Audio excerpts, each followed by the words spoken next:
से साधुवाद है। देखिए, ये तीर्थराज प्रयाग तीर्थों के राजा हैं। तो राजा के यहाँ एक ही राजा होता है कि सब राजा होते हैं, ये बताओ। सब प्रजा होते हैं लेकिन राजा एक ही होता है। क्यों भाई, क्यों कई राजा होते हैं? नहीं, कोई राजा आ जाए तो उसका स्वागत तो हो सकता है, लेकिन किसी राजा के राज्य में दूसरा राजा राज्य वैभव का परिचय नहीं दे सकता है प्यारे।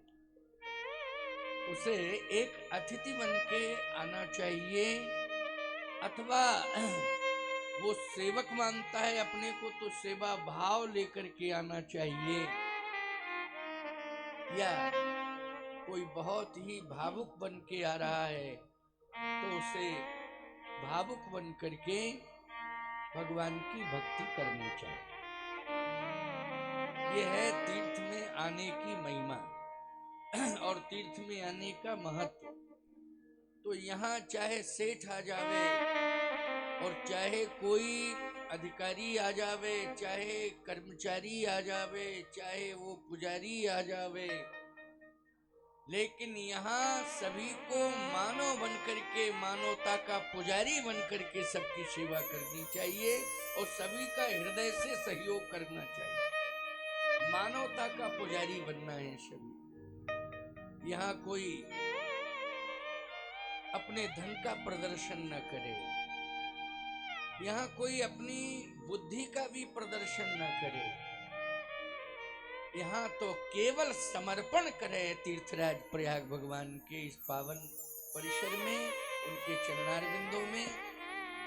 हम सभी संत महात्मा देखिए सेवा का भाव लेके आते, इसलिए जितने भी यहाँ शिविर लगे हैं साधु संत महात्माओं के, वो सेवा का भाव लेकर के और पूजा का भाव लेकर के लगे हैं कि यहाँ कोई आए तो वो भूखा ना रह जाए, उसे भोजन मिले। यदि वो छाया चाहता है विश्राम के लिए तो उसे छाया भी मिलनी चाहिए, ये प्रयास होना चाहिए। यदि किसी भी प्रकार की कोई शारीरिक परेशानी है तो हमें निश्चित रूप से जितना हमारा सामर्थ्य है उसके अनुसार उसे स्वास्थ्य लाभ भी देना चाहिए, ये हमारा परम कर्तव्य है। और यहाँ साधना की दृष्टि से रहना चाहिए, सुविधा की दृष्टि से नहीं रहना चाहिए। अगर आप साधना की दृष्टि से रहेंगे तो आप साधक हैं, और यदि सुविधा की दृष्टि से आप रहेंगे तो आप बाधक हैं। ये हमारी बात कटु लग रही होगी लेकिन है तो सत्य। क्यों भाई? इसलिए यहाँ पर जो भी मिल जाए आपको बेणी माधव भगवान का प्रसाद समझना चाहिए, और तीर्थराज प्रयाग भगवान की गोद में रहने का अवसर मिल रहा है, इसलिए उनका अनुग्रह समझना चाहिए। क्या समझना चाहिए? अनुग्रह। सहज में भगवान जो आपको दिला रहे हैं उसको स्वीकार करिए, लेकिन उसके लिए बहुत कठिन प्रयास मत करिए। सहज में यदि आपको प्राप्त हो रहा है तो उसे प्राप्त करिए, लेकिन इसके लिए किसी भी प्रकार का कोई कठिन प्रयास मत करिए, क्योंकि ये साधना का काल है, ये स्वर्णिम काल है। और प्यारे प्रिय भक्तों, ये काल स्वर्णिम काल के साथ साथ जीव और ब्रह्म के मिलन का भी काल है, क्योंकि जीव और ब्रह्म दोनों का यहाँ मिलन हो रहा है। यहाँ पर प्रयागराज भगवान के स्थावर देवता बेणी माधव भगवान है। कौन है? बेणी माधव भगवान। इसलिए बेणी माधव भगवान के श्री चरणारविंदों में हमारा समर्पण होना चाहिए। और यहाँ पर मिलन देखो, संतों का मिलन, भक्तों का मिलन, और देवी देवताओं से मिलन, ये सारे मिलन यहाँ हो रहे हैं। क्योंकि जहाँ भी जितने भी देवता जहाँ जहाँ रह रहे हैं वो सब आ गए हैं प्रयाग में। जितने भी संत जहाँ जहाँ रह रहे हैं सब प्रयाग में आ गए हैं।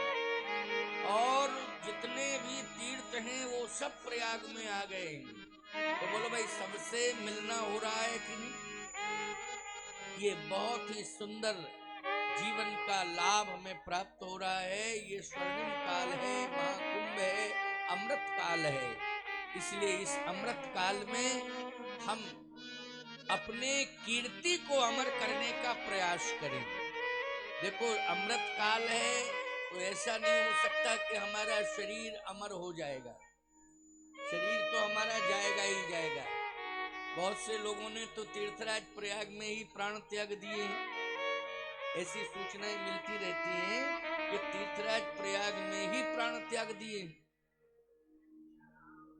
तो ये नहीं कहा जा सकता, कोई कहे यहाँ अमृत बरस रहा है, ये मरा क्यों?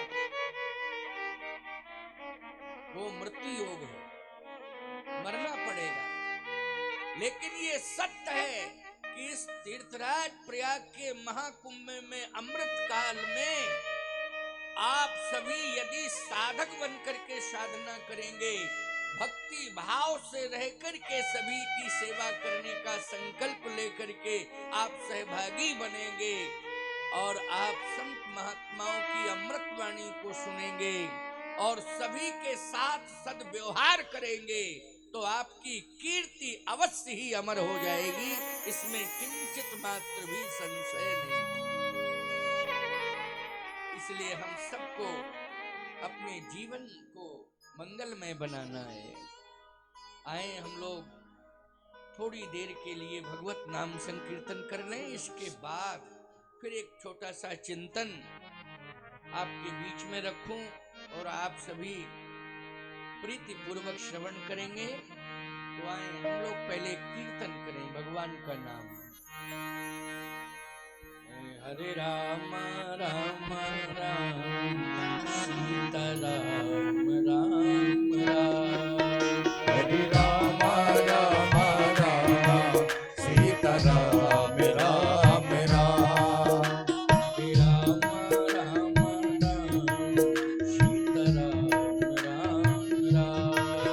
हरे राम राम राम सीता राम राम राम। हरे राम राम राम सीता राम राम राम। हरे राम राम राम सीता राम राम राम।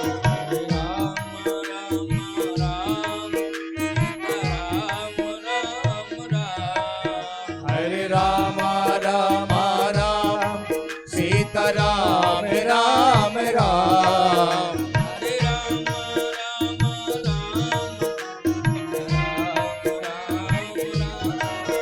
हरे राम राम राम सीता राम राम राम।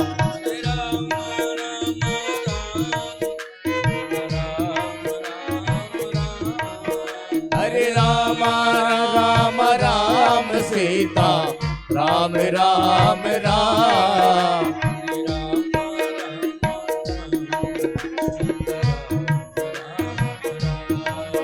हरे राम राम राम सीता राम राम राम।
सीता राम राम राम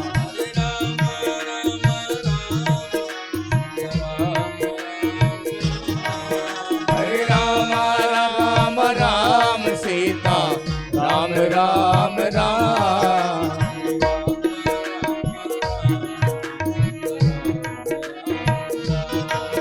हरे राम राम राम सीता राम राम राम राम राम राम सीता राम राम राम सीता राम राम राम बोलिए तीर्थराज प्रयाग भगवान की जय सब संतन की जय सब भक्तन की जय जय जय सीताराम यहाँ त्रिवेणी संगम है, गंगा यमुना सरस्वती। तो केवल आप ये माने कि यहाँ मात्र त्रिवेणी संगम है, ये विशेषता है, तो अनेक विशेषताएं हैं। ऐसा नहीं मानना है कि यहाँ 3 नदियों का संगम है इसलिए विशेषता है। कहीं कहीं तो 5-5 नदियां एक साथ जुड़ गई हैं। जालौन जिले में एक स्थान है जहाँ 5 नदियां एक साथ जुड़ी हुई हैं। मेरी कथा वहाँ हुई है, मैंने स्वयं वहाँ जाके कथा कही है और बड़ा यज्ञ हुआ था। 5 नदी, स्पष्ट रूप से 5 नदियों की धार, 4 नदियां यमुना जी में मिल गई हैं और वही यमुना फिर चली हैं आके प्रयाग में आ गई।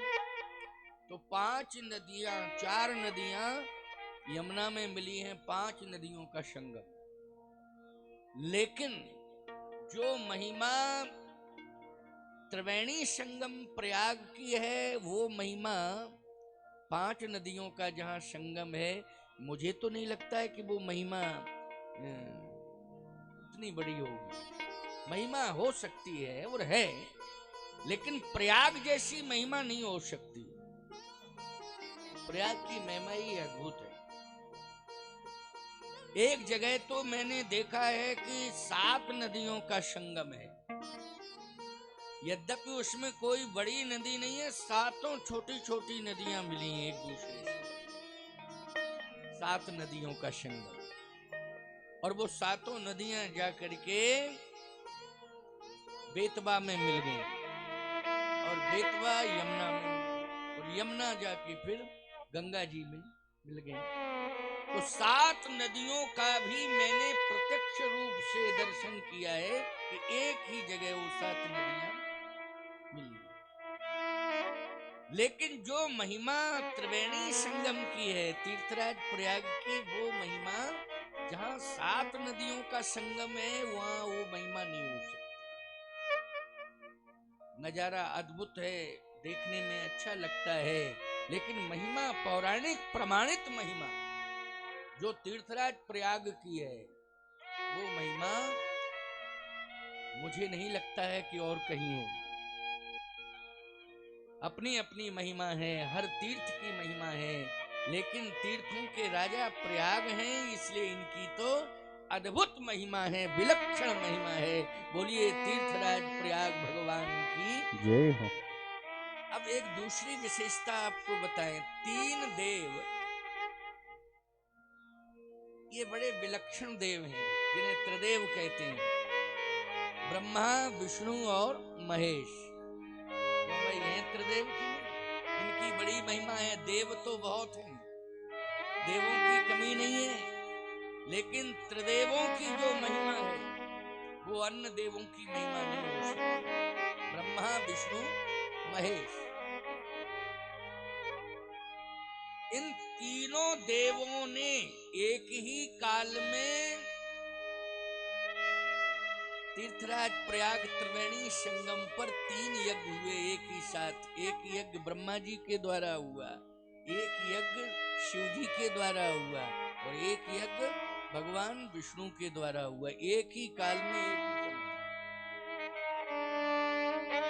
और इतनी महिमा बढ़ती चली गई, इतनी महिमा बढ़ती चली गई तीर्थराज प्रयाग की, कि एक ही काल में एक ही समय ब्रह्मा विष्णु महेश ने तीनों ने 3 यज्ञ किए हैं, इसी भूमि पर किए हैं जहां पर महाकुंभ चल रहा है। आप बैठ के कथा श्रवण कर रहे हैं, संत महात्माओं का दर्शन कर रहे हैं, और न जाने कितने ऐसे अद्भुत विलक्षण संत पधारे हैं जो कभी आते नहीं थे, आपने देखा नहीं होगा, वो प्रयागराज में आए हैं महाकुंभ में, जो कभी निकलते ही नहीं है। हमारे चित्रकूट में जंगल के अंदर बहुत से संत रहते हैं, वो बहुत कम निकलते हैं, लेकिन इस समय सभी की कुटियां खाली पड़ी हैं, सब प्रयागराज में आ गए, महाकुंभ में आ गए। क्यों? बड़ी महिमा है, बहुत बड़ी महिमा है। ब्रह्मा जी ने, विष्णु ने और शंकर जी ने, ब्रह्मा विष्णु महेश, इन तीनों ने एक ही काल में एक साथ यज्ञ किए। 3 यज्ञ एक साथ त्रिवेणी के तट पर हुए हैं प्यारे, इसलिए 3 यज्ञों से भी बड़ी महिमा। ये भी यज्ञों का संगम हो गया। क्यों भाई? यज्ञों का संगम हो गया, नदियों का ही संगम नहीं है, यज्ञों का संगम है। और इस समय वर्तमान में देखा जाए तो तीर्थराज प्रयाग के इस दिव्य महाकुंभ में 3 यज्ञ नहीं, हजारों की संख्या में यज्ञ हो रहे हैं, छोटे बड़े सब मिलाइए तो यज्ञ चल रहे हैं। ये यज्ञ भूमि है, महत्वपूर्ण भूमि।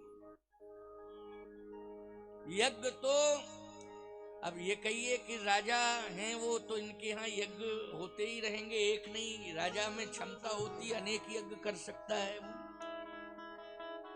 सावधान, यज्ञ तो राजा कर सकता है, एक नहीं अनेक यज्ञ कर सकता है, लेकिन ये गारंटी नहीं है कि वो राजा यज्ञ सफल कर ले जाए, यज्ञ विफल भी हो जाते हैं।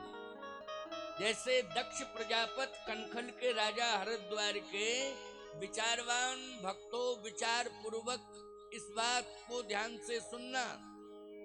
कनखल के राजा दक्ष प्रजापति ने यज्ञ किया, और वो भी तीर्थ में यज्ञ किया, कनखल में यज्ञ किया। लेकिन बोलो, आप सभी ने रामायण पढ़ी है, श्रीमद् भागवत की कथा सुनी, दक्ष प्रजापति का यज्ञ सफल हुआ कि विफल? विफल हुआ। और संबंध और प्रभाव की बात कही जाए तो इतनी परम प्रतापी संतान को जन्म दिया है कि उन्होंने अपने तप के प्रभाव से भगवान शिव को पति के रूप में प्राप्त किया है। बोलो, कितना बड़ा प्रतापी राजा है सती जी ने भगवान शिव को पति के रूप में प्राप्त किया। तो बोलो भाई, संबंध और प्रभाव में कोई कमी नहीं है, किसी भी प्रकार की कोई कमी नहीं है। बात समझते जाना। हम प्रयाग की महिमा भी सुना रहे हैं, और तीर्थ की महिमा भी सुना रहे हैं, यज्ञ की महिमा भी सुना रहे हैं, और त्रिवेणी संगम की महिमा भी सुना रहे हैं। यहाँ केवल नदियों का ही, 3 नदियों का ही संगम नहीं हुआ है, यहाँ पर 3 यज्ञों का भी संगम हुआ है। ब्रह्मा विष्णु महेश, इन तीनों के द्वारा 3 यज्ञ एक ही समय एक ही काल में हुए हैं, इसलिए वो 3 यज्ञों का संगम। और एक ही समय तीनों देव यहाँ उपस्थित रहे, ब्रह्मा विष्णु महेश, इसलिए 3 महाशक्तियों का संगम यहाँ हुआ है, मिलन हुआ है प्यारे, एक ही काल में, एक साथ एक ही काल में। अद्भुत तीर्थ है ये, भूमि अद्भुत है, को कही सके प्रयाग प्रभाव। प्रयाग के प्रभाव का वर्णन सरस्वती जी नहीं कर सकती हैं। मैं तो संतन सन जस कछु सुनेऊ तुम्हें सुनावूं सोय। साधु संतों से जो मैंने सुना है वो सुना रहा हूं। प्रयाग की महिमा का वर्णन तो सरस्वती जी नहीं कर पाएंगी, इतनी बड़ी महिमा है। और देखो, एक बात आपको बतावे, यहाँ सरस्वती छिपी हुई है, यहाँ सरस्वती जी छिपी है कि नहीं छिपी है? जब व्यक्ति संकोच में पड़ जाता है, देने में सामर्थ्यवान नहीं हो पाता है तो छिप जाता है।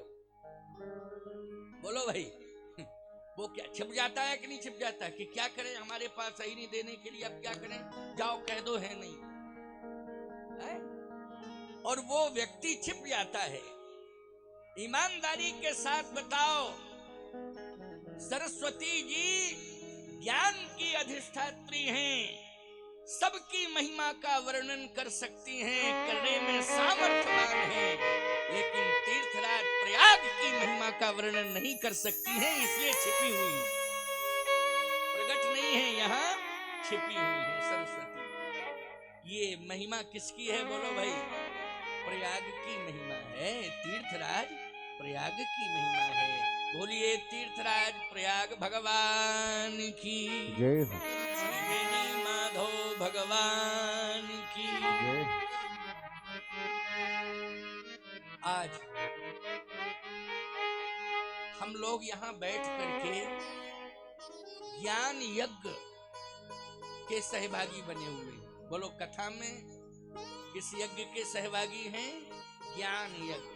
होम यज्ञ भी चल रहा है, अभी अभी चर्चा हो रही थी ना, ये हमारे बीडी शर्मा जी हैं, गजराज जी हैं, वैद जी और सब देवेंद्र जी वगैरह सब आप लोग यजमान आए यज्ञ के हैं, यज्ञ के अमरावती से चले आए। देखो अमरावती महाराष्ट्र है, अलीगढ़ मथुरा, अलीगढ़, इटावा है, होशंगाबाद, नर्मदापुरम हो गया अब तो वैद जी का है नर्मदापुरम।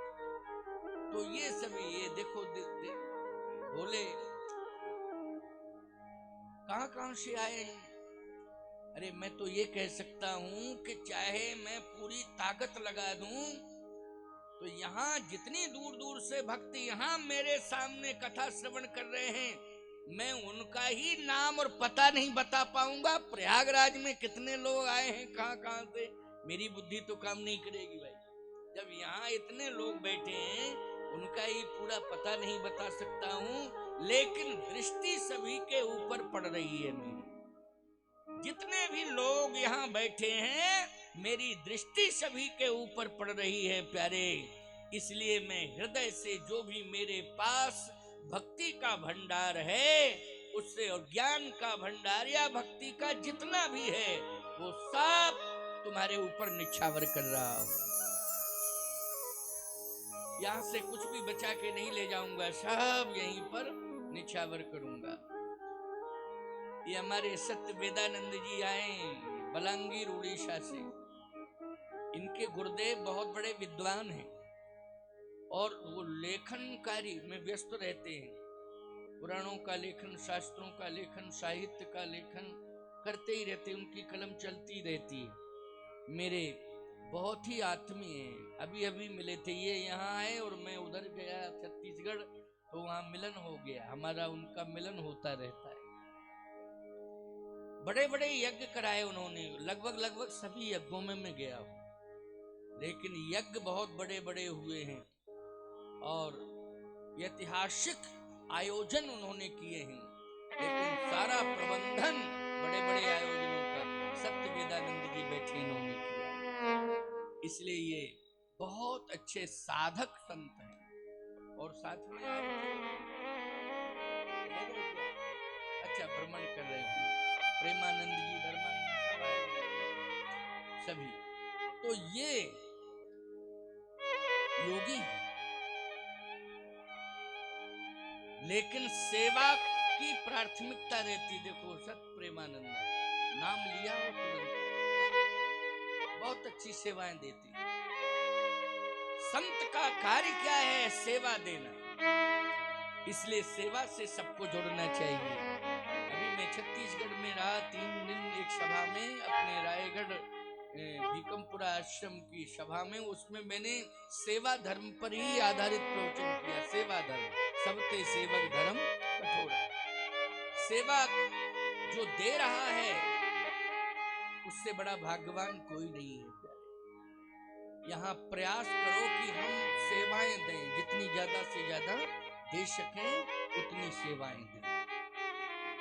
दक्ष प्रजापति का यज्ञ इसलिए विफल हो गया कि वो राजा सेवा लेना चाहता है लेकिन सेवा करना नहीं चाहता, इसलिए यज्ञ विफल हो गया। क्योंकि सोच व्यक्ति की अगर नकारात्मक है तो वो विफल है, और यदि सोच सकारात्मक है तो वो सफल है। वो कभी विफल हो ही नहीं सकता है, वो सफल है। दक्ष प्रजापति की सोच नकारात्मक है। क्यों? वो सम्मान लेना चाहते हैं लेकिन सम्मान देना नहीं चाहते। बोलो ये सोच गलत है कि नहीं? प्यारे, जितना ज्यादा से ज्यादा आप दूसरों को सम्मान देंगे, सहज में ही उससे कई गुना ज्यादा सम्मान आपको प्राप्त हो जाएगा। प्रयास करने की आवश्यकता नहीं पड़ेगी, सहज में ही। इसलिए सम्मान देने का भाव रखना चाहिए, लेने का भाव नहीं। सेवा देने का भाव रखना चाहिए, सेवा लेने का भाव नहीं। लेकिन यहाँ तीर्थराज प्रयाग का हर यज्ञ सफल है। बोलो है सफल कि नहीं? इसलिए सफल है क्योंकि यहाँ जितने लोग यज्ञ कर रहे हैं वो सेवा देने के भाव से कर रहे हैं, और यहाँ जो भी रह रहे हैं वो निश्चित रूप से, मैं तो यही मानूंगा, क्योंकि मेरी अपनी जो सोच है मैं यही मानता हूँ कि सबकी वही सोच होगी कि सभी जो है सेवा देने के भाव से यहाँ पर प्रवास कर रहे हैं, यहाँ निवास कर रहे हैं, यहाँ पर वास कर रहे हैं, कल्पवास कर रहे हैं। यहाँ कल्पवासी प्रतिवर्ष माघ में आते हैं, 1 महीने रहते हैं। ये शिविर जो हमारा कामदगिर पीठ का चित्रकूट धाम का है, ये तो प्रतिवर्ष सेवा के लिए ही लगता है, प्रतिवर्ष लगता है सेवा के लिए।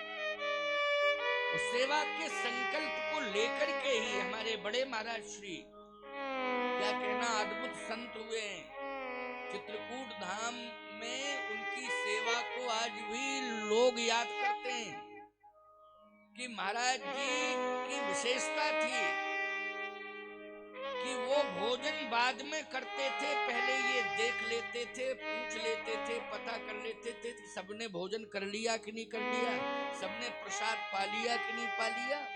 एक पुराने महाराज जी की घटना, उनका संस्मरण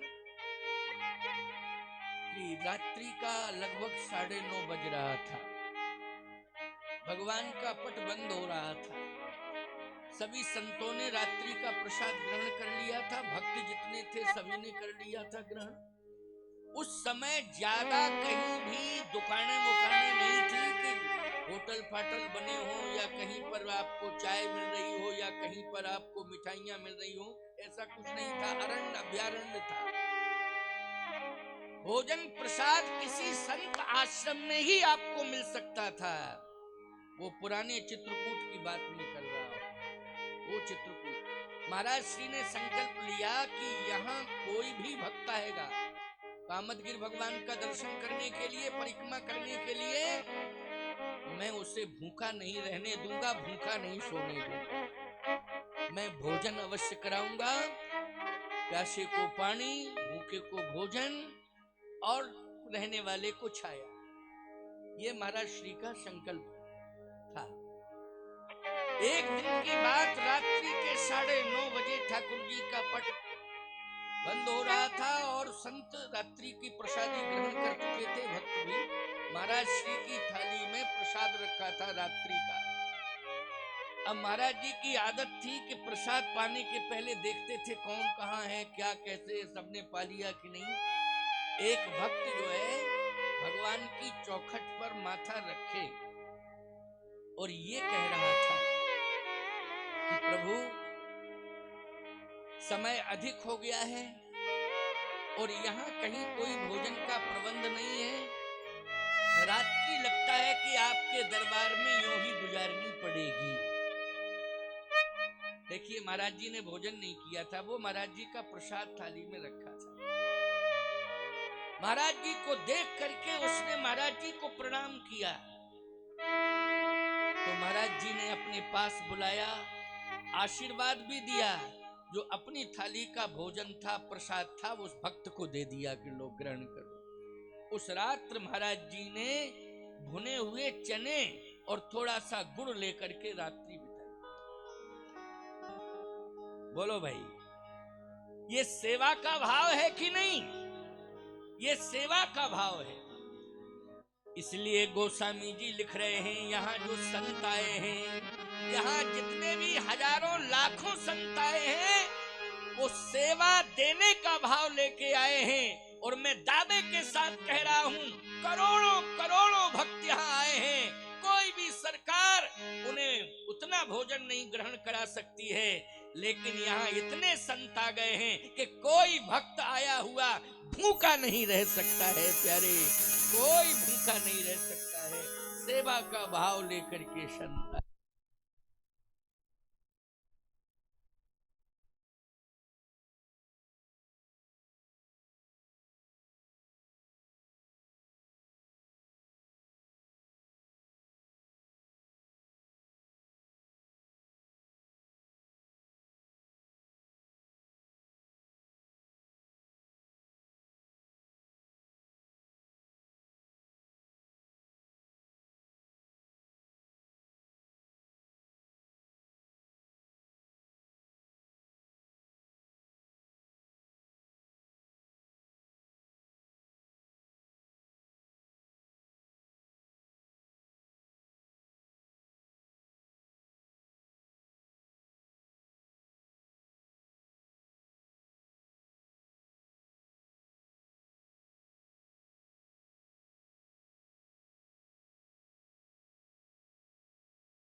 कौन ले गया?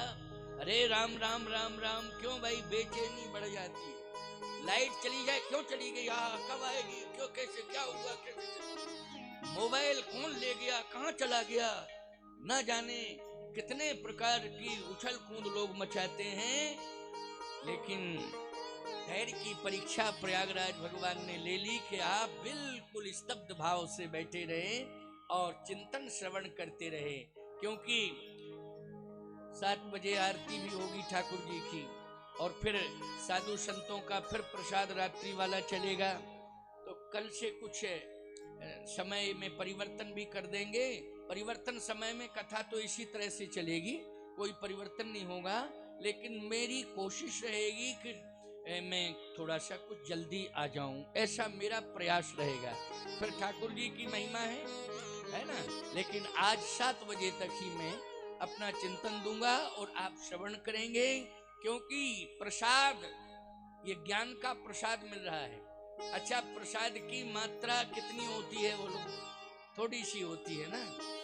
प्रसाद की मात्रा थोड़ी होती है, और वो थोड़ी सी मात्रा में संतुष्टि हो जानी चाहिए। प्रसादस्तु प्रसन्नता, उसमें प्रसन्नता का अनुभव करना चाहिए। आपने निश्चित रूप से प्रसन्नता का अनुभव किया है, क्योंकि आपकी जिज्ञासा तो बढ़ रही है, लेकिन फिर भी आप हमारी बात को सुन रहे हैं कि महाराज जी परिस्थिति पर भी अपना चिंतन दे रहे हैं कि 7 बजे ठाकुर जी की आरती होनी है। तो आइए ध्यान से सुनिए कि संत सेवा के लिए आते हैं। कहीं भी आश्रम किसी संत ने बनाया हो, उसका संकल्प लक्ष्य रहता है कि हमें सेवा करनी, सेवा का लक्ष्य है। इसलिए तुलसीदास जी महाराज ने रामचरितमानस में लिखा है, सबके प्रिय, ये संतों की महिमा का वर्णन है। सबके प्रिय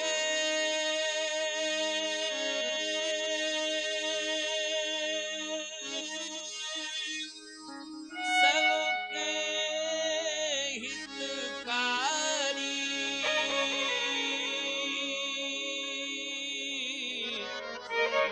दुख सुख सरिस प्रशंसा गाए।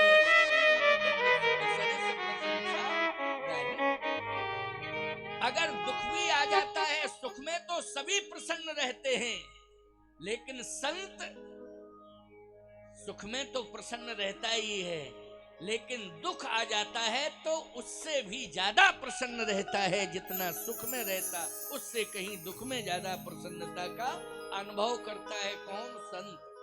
और एक विशेषता बतावें, संत का अपना ना कोई निजी सुख होता है, ना अपना कोई निजी दुख होता है, पर्सनल नहीं होता है। साधु का ना सुख और ना दुख।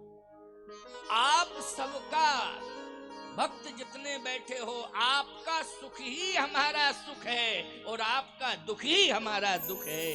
इसलिए आपको हम अगर सुखी देखते हैं तो सुखी हो जाते हैं, और आपको दुखी देखते हैं तो हम दुखी हो जाते हैं। भगवान से प्रार्थना करते हैं कि हमारे भक्तों के दुख को आप जल्दी से जल्दी दूर करें, हमारी यही प्रार्थना है। तो संत क्या है? बोले सबके प्रिय, सबके हितकारी, सबके प्रिय, सबके हितकारी, दुख सुख सरिस प्रशंसा गानी, दुख सुख सरिस प्रशंसा कारी,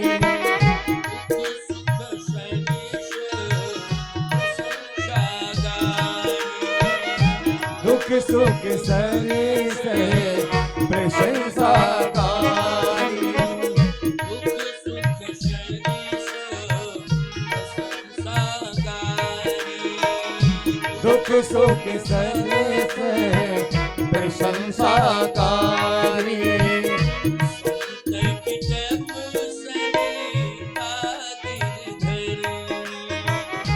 संत बिटप सरे तागिर धरनी,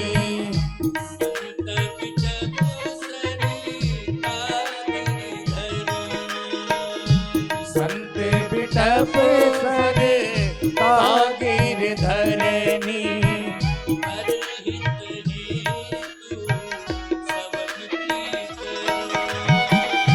परहित हेतु सबन की करनी,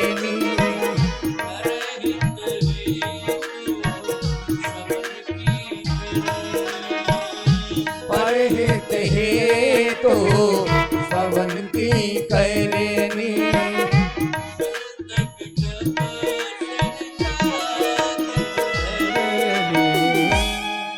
यहाँ तीन का संगम और जीवात्मा, महात्मा और परमात्मा। क्यों भाई? तीन का संगम है कि नहीं? आप सभी जीवात्मा असंख्य और महात्मा भी असंख्य, और हर तीर्थ से देवता आए हैं, हर तीर्थ का स्थावर देवता आया है यहाँ। तो बोलो भाई, वो भी असंख्य हैं असंख्य की नहीं? तो बोलो संगम हो गया कि नहीं? कितना बढ़िया संगम। और 3 यज्ञ मैंने कहा कि अनादि परंपरा में एक ही साथ 3 यज्ञ ब्रह्मा विष्णु महेश ने एक ही स्थान पर, इसी स्थान पर जहां आप बैठे वहां इकट्ठा यज्ञ किया, एकत्रित होकर यज्ञ किया। बोलो त्रिवेणी संगम हो गया कि नहीं हो गया? और गंगा यमुना सरस्वती यहाँ तीनों का त्रिवेणी संगम। कितने प्रकार का संगम हम आपको बता देंगे ना। संगम की महिमा है और संगम में आज लोग डुबकी लगा रहे हैं। एक बात आपको और बता देना चाहता हूँ, ध्यान से सुनना। करोड़ों करोड़ों भक्त वहां संगम पर पहुंच करके डुबकियां लगा रहे हैं। अच्छा एक बात बताओ, यमुना जी को और सरस्वती जी को, इन दोनों को लेकर के गंगा जी चली है कि नहीं? गंगा सागर यहीं से, यही स्थान है वो। यहाँ यमुना जी का अस्तित्व गंगा में समाहित हो गया। बोलो प्रयाग के बाद क्या कोई प्रमाण मिलता है कि यमुना जी आगे हो? और सरस्वती जी तो लुप्त है ही है ना। अब आप परेशान बिल्कुल मत होना, बिल्कुल परेशान होने की आवश्यकता नहीं है कि करोड़ों भक्त आ गए, अब सभी कहेंगे हम संगम में ही स्नान करेंगे और मौनी अमावस्या के दिन करेंगे। एक दिन पहले कर लेना या एक दिन बाद कर लेना, लेकिन यदि वहां अधिक भीड़ हो रही है और जनजीवन प्रभावित हो रहा है तो आप गंगा में ही स्नान कर लेना। त्रिवेणी संगम के स्नान का फल आपको प्राप्त हो जाएगा। आप किसी भी प्रकार से अपने स्वास्थ्य को प्रभावित न करें।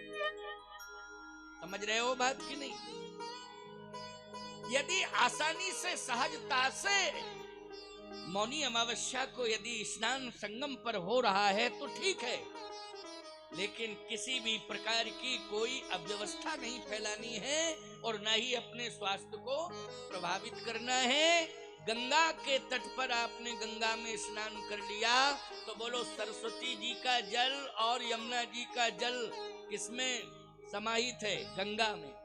बोलो है कि नहीं? अच्छा इस पर कोई टिप्पणी कर सकता है क्या? इस पर कोई टिप्पणी नहीं कर सकता है, कोई गुंजाइश ही नहीं है। मैंने समझाइश दे दी है आपको, क्योंकि करोड़ों करोड़ों भक्त यहाँ, सरकार का कहना था कि 40 करोड़ श्रद्धालु स्नान करें। मैं तो ये मानता हूँ कि और ज्यादा ही करेंगे और आते ही चले जा रहे हैं, आते ही तो जा रहे हैं। इसलिए आप सबको इस बात का ध्यान रखना है, क्योंकि शरीर, बहुत से लोग वृद्ध जो चल नहीं सकते हैं लेकिन भाव लेकर के आए हैं, महाकुंभ के कारण आए हुए हैं, वो आ गए हैं, यही बड़ी बात है, और यहाँ रह रहे हैं, यही बड़ी बात है। स्नान गंगा में भी कर लेना तो तुम्हें संगम, त्रिवेणी संगम का फल प्रयागराज भगवान अवश्य दे देंगे। और रही बात संगम में स्नान करने की, तो जब भी सुविधा समझो आगे पीछे भी आप कर सकते हो, आगे पीछे कर लो, कोई बात नहीं है ऐसी। ये तो अमृत काल चल ही रहा है, लेकिन भगवान भी आपकी परिस्थिति से जुड़ा हुआ है। बोलो जुड़ा है कि नहीं जुड़ा है? ये प्रयाग तीर्थ आपकी परिस्थिति से जुड़ा है। अगर आप यहाँ बीमार हो गए तो बदनामी किसकी होगी? बोलो प्रयागराज भगवान की बदनामी होगी कि नहीं होगी? जल्दी बोलो। आप यदि परेशान हो गए तो दोष राजा के ऊपर जाएगा, क्योंकि जासु राज प्रिय, जासु राज प्रिय प्रजा दुखारी, और सोत्र पयवस नरक अधिकार। अगर प्रजा दुखी होगी तो राजा को अपयश मिल जाएगा। इसलिए हम सबको प्रसन्न रहना है और अपने शरीर को स्वस्थ रखना है, अपने विचारों को स्वस्थ रखना है और अपनी सोच को स्वस्थ रखना है और प्रयागराज के सम्मान को सुरक्षित रखना है। ये हमारा संकल्प होना चाहिए। और ये नजारा पूरी दुनिया देख रही है। बोलो देख रही है कि नहीं देख रही है? भले ही अन्य देशों के लोग कम संख्या में आए हों, लेकिन सोशल मीडिया तो आज इतनी ज्यादा प्रभाव में आ चुकी है कि दुनिया के किसी भी कोने में व्यक्ति रह रहा है, वहां तक उसे ये दृश्य दिखाई दे रहा है। बोलो दे रहा है कि नहीं? कि तीर्थराज प्रयाग में, भारत की भूमि पर तीर्थराज प्रयाग में महाकुंभ चल रहा है। लाखों साधु संत महात्मा वहां रह रहे हैं, तप कर रहे हैं, सेवा कर रहे हैं, भजन कर रहे हैं, प्रवचन कर रहे हैं। करोड़ों भक्त वहां रह करके कल्पवास कर रहे हैं, प्रयाग वास कर रहे हैं, महाकुंभ में वास कर रहे हैं। बोलो देख रहे हैं कि नहीं? अच्छा देख रहे हैं तो आपकी गतिविधियों को भी देख रहे हैं। ऐसा भी मत मानना कि केवल यही देख रहे हैं, हमारा पूजा पाठ देख रहे हैं, हमारी श्रद्धा भक्ति देख रहे हैं, आपकी गतिविधियों को भी देख रहे हैं। हर पंथ का व्यक्ति देख रहा है।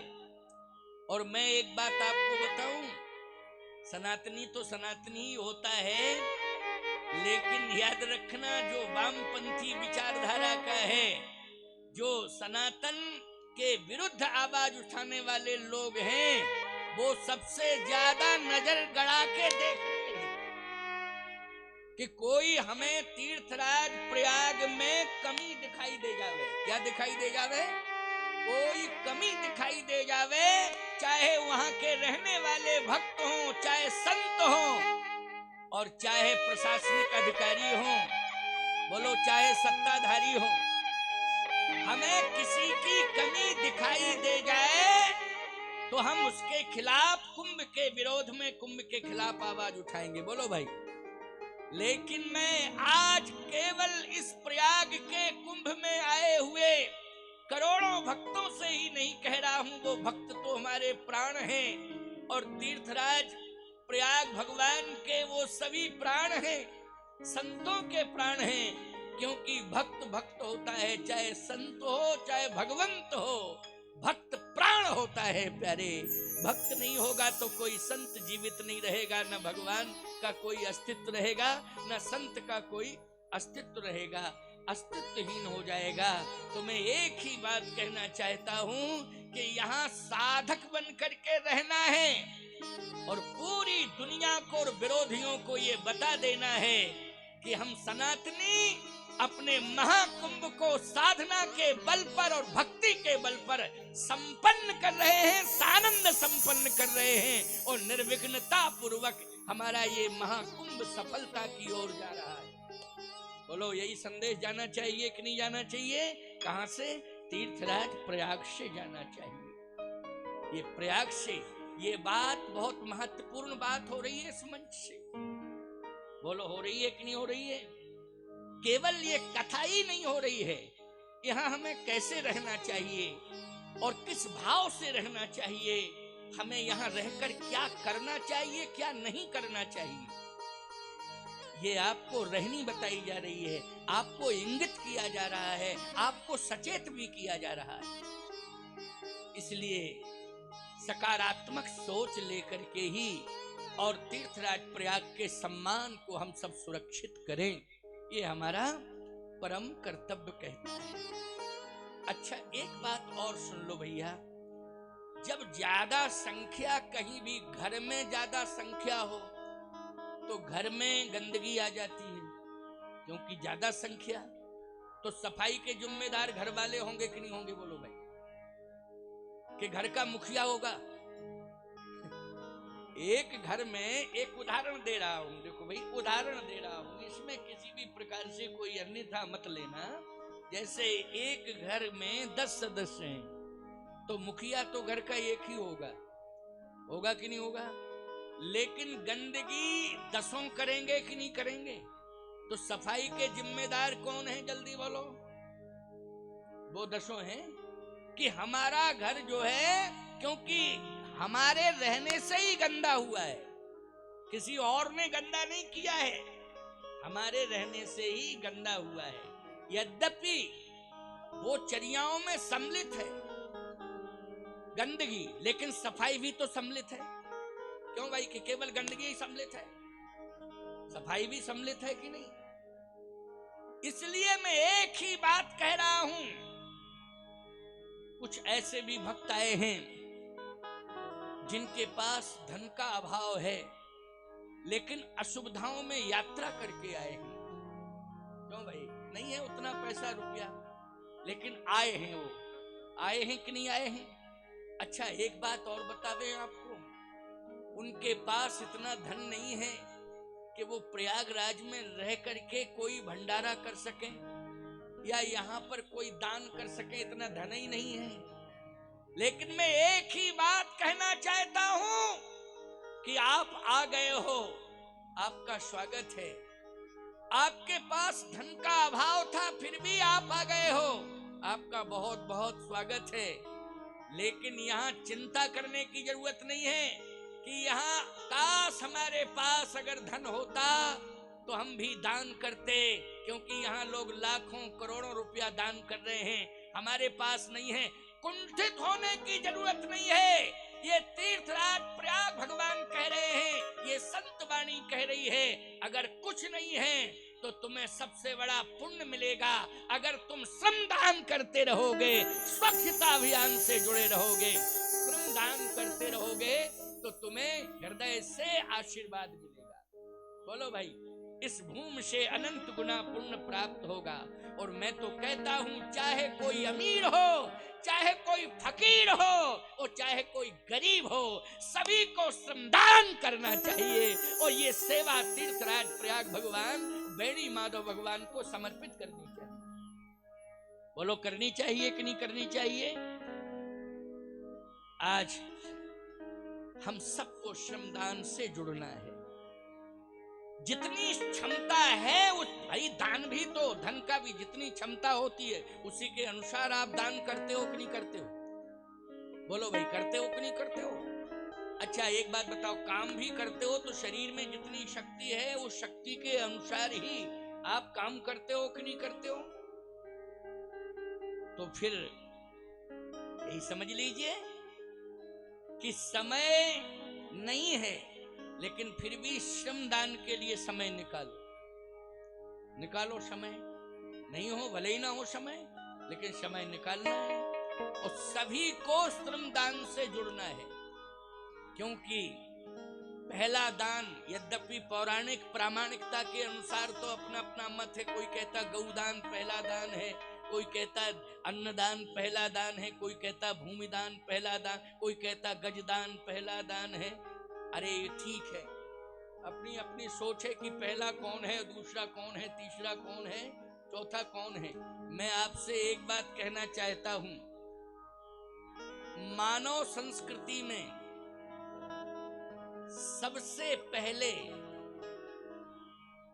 हमें अपने शरीर को समय देना पड़ता है कि नहीं देना पड़ता है? जल्दी बोलो। चाहे आप कितने ही बिजी हो और चाहे कितने महत्वपूर्ण हो, लेकिन सुबह सुबह आपको, चाहे जितनी चर्याओं में आप व्यस्त रहेंगे, चाहे जितने दिन भर व्यस्त रहेंगे, लेकिन सबसे पहले उठते ही आपको अपने शरीर के लिए समय देना पड़ेगा कि नहीं देना पड़ेगा? देना पड़ेगा। अरे और छोड़ो जी, जो पत्थर की मूर्ति होती है, पुजारी से पूछो, वो सबसे पहले ठाकुर जी को समय देता है। क्यों भाई, देता है कि नहीं? जबकि वो अचल प्रतिष्ठित हैं। मंदिर में मूर्ति के रूप में भगवान कैसे हैं? बोले अचल प्रतिष्ठित हैं। लेकिन पुजारी हम नियुक्त करते हैं कि नहीं करते हैं कि जाओ पहले सेवा करके आओ। और सुबह सुबह पुजारी प्रवेश करता है कि नहीं करता है? सुबह जाना ही पड़ेगा, अनिवार्य है। यदि कोई भी पुजारी दिन के 12 बजे जाएगा मंदिर में पूजा करने, तो अपयश का पात्र बन जाएगा और लोग उसे पूजा से वंचित कर देंगे, विरोध करेंगे कि तुम इतना विलंब से क्यों? तुम्हें समय से जाना चाहिए, तुम्हें ठीक 4 साढ़े 4 बजे मंदिर में प्रवेश करना ही चाहिए। तो सीधी सी बात, ये इंसान की बात छोड़ो, भगवान भी प्रातःकालीन चर्या से जुड़ा हुआ है, उसको भी सेवा की जरूरत है। हम भी अपने शरीर को समय देते हैं, सेवा देते हैं। क्यों? हम स्वच्छ हो जाएं। क्या हो जाएं? हम स्वच्छ हो जाएं। तो जब हम अपने शरीर को समय दे रहे हैं प्यारे, शरीर को जब समय देंगे तो उसमें श्रम लगेगा कि नहीं लगेगा? जल्दी बोलो, क्या लगेगा? श्रम लगेगा। बिना श्रम के नोट चाहे जितने हो। अच्छा एक बात बताओ, नोट तुम्हारे पास बहुत हैं, नोटों से कहोगे हमें ले चलो? नोटों से स्नान कर लेना, ऊपर यूं यूं यूं नोट फैला लेना अपने शरीर को, स्नान हो गया है। भूख लगे तो नोट खा लेना। नहीं नहीं, भूख लगेगी तो धन से आप व्यंजन खरीदेंगे, खाएंगे, लेकिन नोट नहीं खाएंगे। क्या खाएंगे? व्यंजन। बोलो, प्यास लगेगी तो आप पैसे से पानी भले ही खरीद लेंगे, लेकिन पानी ही प्यास बुझाएगा, पैसा नहीं बुझाएगा। भूख भी पैसा नहीं बुझाएगा, भोजन बुझाएगा। बोलो, बुझाएगा कि नहीं? इसी प्रकार से धन कितना ही बना रहे, चाहे जितने अमीर क्यों ना बने रहो, अगर तुम पैसे के बल पर कुछ भी नहीं करना चाहोगे, एक नौकर का सहयोग लेना चाहोगे, जबकि तुम्हारे अंदर सामर्थ्य है, लेकिन धन का प्रभाव दिखा करके तुम एक नौकर का सहयोग अपनी प्रातःकालीन चर्या में लोगे, तो मैं कहता हूं कि तुम इंसान नहीं, तुम तो दिव्यांग माने जाओगे, विकलांग माने जाओगे, कमजोर माने जाओगे। बोलो, माने जाओगे कि नहीं माने जाओगे? यही व्यक्ति बिल्कुल शरीर से एकदम कमजोर है और बुद्धि से भी कमजोर है। अरे राम राम, ये सेवा इसे अपने हाथ से खुद करनी चाहिए, लेकिन इसमें असमर्थ हो तो अलग बात है, किसी का सहयोग ले लो, लेकिन सामर्थ्यवान हो, शक्ति है तो स्वयं करना चाहिए कि नहीं करना चाहिए? यही मर्यादा भी है, यही तो मर्यादा है। इसलिए मैं कह रहा हूं कि हमारे तीर्थ की मर्यादा इसी में है कि प्रत्येक व्यक्ति सबसे पहले जागे और स्वच्छता अभियान से जुड़ जावे, श्रमदान समर्पित करे तीर्थराज प्रयाग भगवान को। तो याद रखना, यहाँ गंदगी दिखाई नहीं देगी, कहीं भी गंदगी दिखाई नहीं देगी। दूसरी बात, हम संगम में स्नान करें चाहे गंगा जी में स्नान करें, जहां स्नान कर रहे हैं 10 मिनट वहां की सफाई में पहले दें। जो भी हमारे सामने कचरा फचरा पड़ा हो वहां, ये मत सोचो कि पीछे वाला आएगा वो हटाएगा, हैं? पीछे वाला आएगा वो हटाएगा, हैं? और पीछे वाला फिर कहेगा कि आगे, हम तो आगे आ गए, पीछे वाला हटाएगा। फिर वो पीछे वाला कहेगा हम आगे आ गए, पीछे वाला हटाएगा, हैं? फिर अंत में लास्ट वाला ये कहेगा कि पानी की बरसात हटाएगी गंदगी को, हमें नहीं हटाना है। लास्ट वाला फिर यही कहेगा, पानी जब बरसेगा तो अपने आप ये समुद्र में पहुंच जाएगी गंदगी। नहीं नहीं नहीं, ये सोच नहीं रखनी है। हमें घाटों को स्वच्छ रखना है, हमें किसी भी प्रकार की कोई गंदगी नहीं फैलानी है, स्वयं इसके हम जिम्मेदार हैं सफाई के लिए। इसलिए वैसे सफाई कर्मी लगे हैं, बहुत बहुत साधुवाद के पात्र हैं सफाई कर्मी जो सेवाएं दे रहे हैं। मैं एक बात बताऊं आपको, पैसे की बात नहीं है, ये हिम्मत की बात है और सोच की बात है कि यहाँ पर हजारों की संख्या में सफाई कर्मी आए हैं, वो सफाई दे रहे हैं। उनका काम है, वो करेंगे, सरकार ने सेवाएं दी हैं उनको, वो सरकार का काम है। लेकिन हमारा काम है कि हम अपने राजा के यहाँ आए हैं। कौन राजा? बैणी माधव प्रयाग तीर्थराज प्रयाग भगवान के दरबार में आए हैं, राजा के यहाँ आए हैं। इसलिए हम स्वयं सेवा देंगे और सबसे पहले हम और दान बाद में करेंगे, लेकिन पहले हम श्रमदान करेंगे। ये संकल्प हमारा होना चाहिए। और दान बाद में करेंगे, लेकिन पहले श्रमदान करेंगे। इसलिए स्वास्थ्य को प्रभावित नहीं करना है और सोच को संकीर्ण नहीं बनाना है। और अन्नदान, द्रव्य दान, गौदान, जितने प्रकार के दान हो सब करिए, लेकिन हम श्रमदान भी रोज करें, नित्य करें, प्रतिदिन करें। ये हमारा संकल्प होना चाहिए। तो आइए, राजा के यहाँ हमें सहयोग और सेवा देनी है। राजा की महिमा किसी भी प्रकार से घटनी नहीं चाहिए। सरस्वती जी भी इतनी बड़ी महिमा है कि वो वर्णन नहीं कर पा रही हैं। सरस्वती जी असमर्थ हैं, अक्षम हैं, वो वर्णन नहीं कर पा रही हैं। लेकिन सत्य तो यह है प्यारे, आज हम प्रयाग की महिमा का वर्णन सुन रहे हैं। संतन सन जस कछु सुनेउ तुम्हें सुनावो सोए। यहाँ पर यज्ञ हुए, सफल हो गए। और आपको एक बात बतावें, अमृत की बूंद, जैसा कि संत और शास्त्र कहते हैं कि 4 ही जगह गिरी, प्रयाग में, नासिक में, उज्जैन में और हरिद्वार में। ये 4 बूंदें अमृत की। क्यों भैया 5 बूंदें काहे नहीं गिरी, 6 क्यों नहीं गिरी है? और इतना बड़ा घड़ा भरा था अमृत से, तो उसकी तो कई बूंदें गिर जानी चाहिए थी। क्यों भाई अमृत की है? लेकिन 4 ही बूंदें और 4 ही जगह 4 बूंदें। ये 4 फल हैं। और यहाँ और एक बात, ये राजा क्यों हुए? अर्थ धर्म काम मोक्ष, ये 4 फल हैं। बोलो हैं फल कि नहीं? ये 4 बूंदें अमृत की, इसका मतलब क्या है? अर्थ धर्म काम और मोक्ष, ये 4 फल हैं। लेकिन जब 4 फल हैं तो अमृत की बूंद नासिक में गिरी, वो राजा क्यों नहीं बने नासिक? अमृत की बूंद उज्जैन में गिरी है, लेकिन वहां के राजा महाकाल भगवान तो हैं। लेकिन ईमानदारी से बताओ, पूरा उज्जैन राजा नहीं, उज्जैन का राजा एक है। लेकिन यहाँ तीर्थों के राजा, बोलो तीर्थों के राजा है। नासिक में भी कोई राजतंत्र की परंपरा में राजा होगा, उज्जैन में भी कोई राजा होगा, लेकिन महाकाल हैं वहां के राजा। लेकिन संपूर्ण तीर्थों के राजा कौन हैं? प्रयाग हैं। क्यों? तुलसीदास जी कहते हैं और जगह फल हैं और यहाँ तो फलों का भंडार है, 4 पदार्थ भरा भंडार। बोलो है भंडार कि नहीं? इसलिए ये क्या बन गए? तीर्थों के राजा बन गए, फलों का भंडार है। अब चूकना नहीं, यहाँ पर फलों का भंडार है। अर्थ धर्म काम मोक्ष 4 पदार्थ भरा भंडारू। बस सेवा से अधिकार मिलता है और सेवा से ही फल मिलता है। बोलो कर्तव्य से अधिकार मिलता है, सेवा से फल मिलता है। बोलो किससे फल मिलता है? जल्दी बोलो। सेवा से फल मिलता है, कर्तव्य से अधिकार मिलता है और सेवा से फल मिलता है। जितनी ज्यादा से ज्यादा यहाँ शरीर से सेवा दे दोगे, धन से सेवा दे दोगे, मन से सेवा दे दोगे, तन से सेवा दे दोगे, उतना ही प्रयागराज भगवान उससे कई गुना ज्यादा आपका भंडार भर देंगे। किसी भी प्रकार की कोई कमी वो नहीं रखेंगे। इसलिए आपको चकाचक आनंद प्राप्त होगा।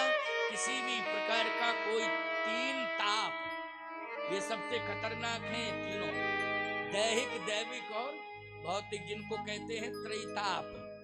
ये त्रैताप जो है दैहिक, दैविक, भौतिक। लेकिन मैं एक ही बात कह रहा हूं आपसे कि यहाँ तीर्थराज प्रयाग में श्री राम जी ने आकर के पूजा की है। बोलो की है ना? त्रिवेणी तट पर भगवान राम ने, बेणी माधव भगवान की त्रिवेणी तट पर भगवान ने पूजा की है, राम जी ने आकर के। और यहाँ सभी संतों ने भगवान श्री राम से अनुरोध किया कि प्रभु आप कृपा करके यहाँ रह जाएं। भगवान ने कहा मैं रहूंगा नहीं, लेकिन मेरी रिद्धियां सिद्धियां सदा यहाँ रहेंगी। समझ गए हो कि नहीं? भगवान ने कहा मैं भाई शरीर से तो नहीं रहूंगा, लेकिन जो मेरी रिद्धियां सिद्धियां हैं, मेरे पास शक्तियां हैं, वो सारी शक्तियां जो है प्रयाग में रहेंगी। अच्छा बोलो भाई, राम जी ने भी अपनी शक्ति यहीं समर्पित कर दी है।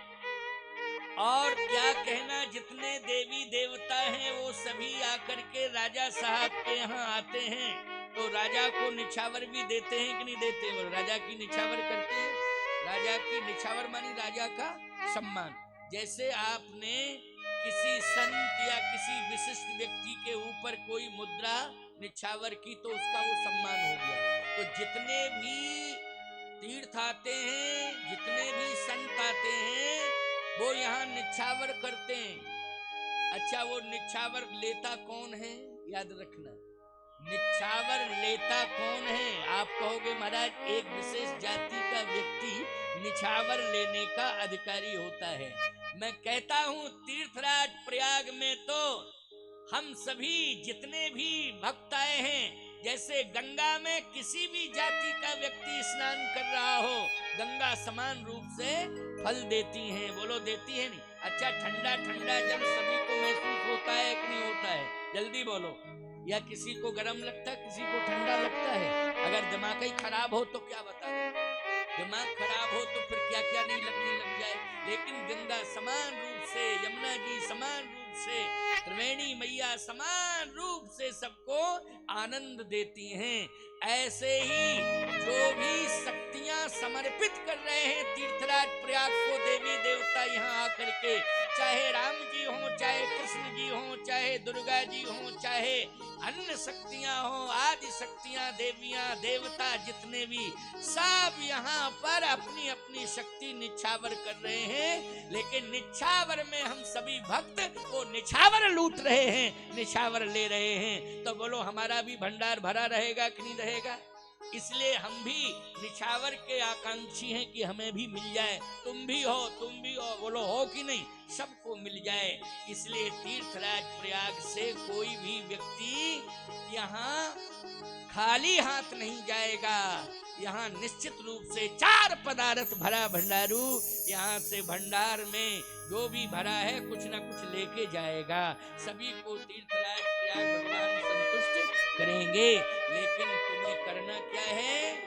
करना यही है कि किसी भी प्रकार से हमारे राजा के यहाँ अव्यवस्था न फैल जावे, हमारे राजा का सम्मान बढ़ जावे। बोलो यही प्रयास करना है कि नहीं? और पूरी दुनिया हमारे तीर्थराज प्रयाग के सामने नतमस्तक हो जावे, ये हमारा प्रयास होना चाहिए। आइए आज इतना ही। 7:04 हो गए। 6:04 पे शुरू किया, 7:04 पे विश्राम, ठीक 60 मिनट, 1 घंटा। बोलो हुआ 1 घंटा कि नहीं? 1 घंटा में कोई कमी हो तो बता दो भाई, क्योंकि हमारे सामने ये समय की घड़ी रखी है और हम देख करके ही प्रवचन कर रहे हैं। और आपकी संख्या बढ़ती जा रही है यहाँ समय, और यहाँ संख्या देखो पूरा का पूरा दरवाजा जाम हो गया है, हैं? लोग कितने लालायित होकर के सुन रहे हैं। लेकिन कल ठीक इसी समय पर ये कथा का क्रम समय यही रहेगा और विशेष समय की सूचना ये अनूप शास्त्री देंगे। इनकी बात को आप सुनिएगा। ठीक उसी समय पर आप आ जाइए कथा सुनने के लिए। मैं प्रतिदिन आपको कथा श्रवण कराऊंगा और सभी को हृदय से साधुवाद दूंगा। श्री राम जय राम, जय जय राम। श्री राम जय राम, जय जय राम।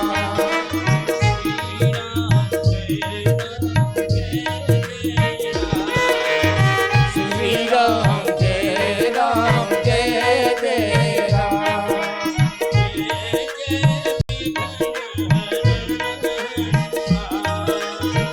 जय जय विघ्न हरण हनुमान।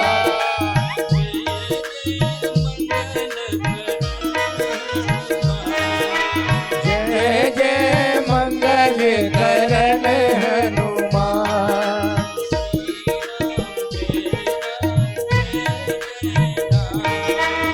श्री राम जय राम, जय जय राम।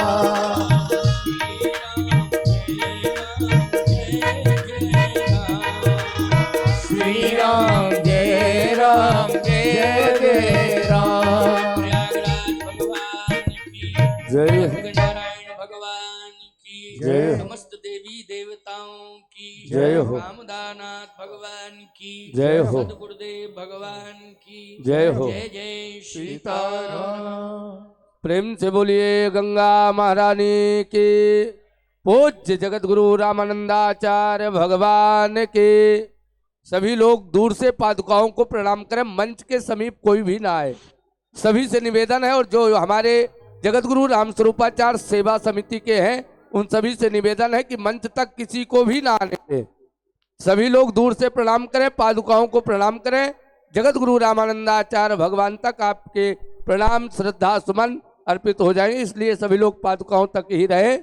और निरंतर जो ये कार्यक्रम जगत गुरु राम स्वरूपाचार्य सेवा ट्रस्ट के माध्यम से हो रहा है, जिस बैनर के तले ये दिव्य राम कथा, श्रीमद् भागवत, शिवपुराण, देवी भागवत आदि आदि 1 महीने तक जो निरंतर धार्मिक आयोजन चलेंगे, जगत गुरु राम स्वरूपाचार्य सेवा ट्रस्ट एवं कामतगिर और राम झरोखा ट्रस्ट के माध्यम से ये तमाम आध्यात्मिक कार्यक्रम, तमाम आध्यात्मिक आपको आयोजन इस मंच के माध्यम से आप सभी को सुनने को मिलेगा। अनेक महापुरुष विद्वान के श्रीमुख से आप सभी को अनेक ग्रंथों का उपदेश श्रवण करने का सौभाग्य मिलेगा।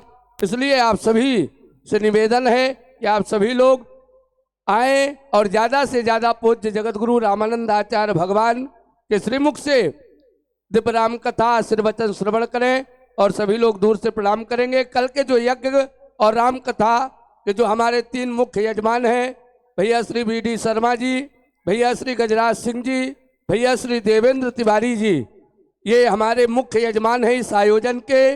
और दैनिक यजमान में कल जो भैया श्री संतोष जी शाहजहांपुर से आए हैं, वो 7 परिवार जो है कल यज्ञ और राम कथा के यजमानत्व में सम्मिलित होंगे।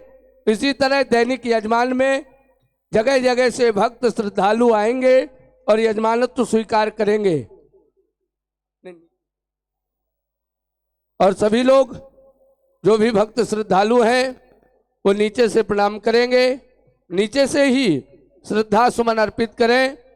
और मंच में जो हमारे मुख्य यजमान है वही केवल मंच में आए, बाकी सभी नीचे से करेंगे, क्योंकि मंच तक सभी को ना आने दे। आए हम आप सभी लोग आरती ठाकुर जी की और पूज्य गुरुदेव भगवान की, इसके बाद मंदिर में जो निरंतर आरती हो रही है उस आरती का दर्शन करेंगे।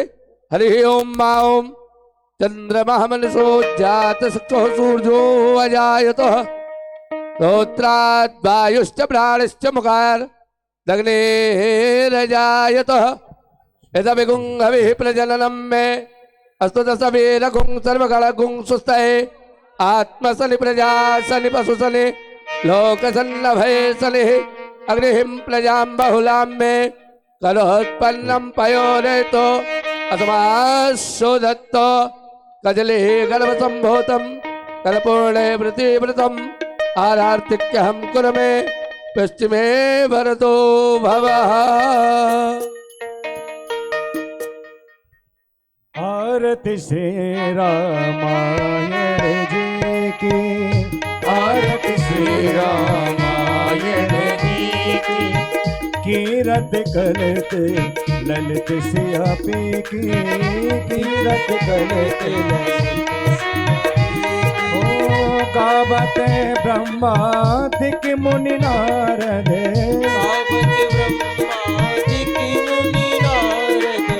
वाल्मीकि विज्ञान विशारद,